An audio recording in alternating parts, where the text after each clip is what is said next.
Well, jury selection began today in the trial of Anthony Hopkins. Hopkins is accused of killing his wife, stuffing her body in a freezer, and keeping her frozen for nearly 4 years. Hopkins is also accused of sexually abusing his stepdaughter and fathering a child with her. Fox 10 News reporter Matt Barentine was at the trial today. He joins us now with the latest. Matt. Bob, the first part of the day in the trial of Anthony Hopkins was spent on the admissibility of certain evidence by the late morning, potential jurors were brought in and selection began. On Monday, jurors started to hear the details in the case against Anthony Hopkins. To begin with, they heard the 5 charges. The first for the murder of his wife, Arletha, and then the other 4 stemming from accusations by his stepdaughter.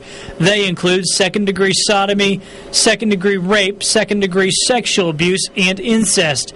The details of this gruesome case have been in the media since Hopkins' arrest in July of 2008. And nearly every one of the potential jurors had heard about it. When you have a case such as this, where the nature of the case made it high profile from the very minute the news broke, we have to be very careful and make sure that the jurors can be fair and impartial in their deliberations in this case. There were also some concerns about how long the trial could last. Judge John Lockett, who is presiding over the trial, said it's possible it could last into next week.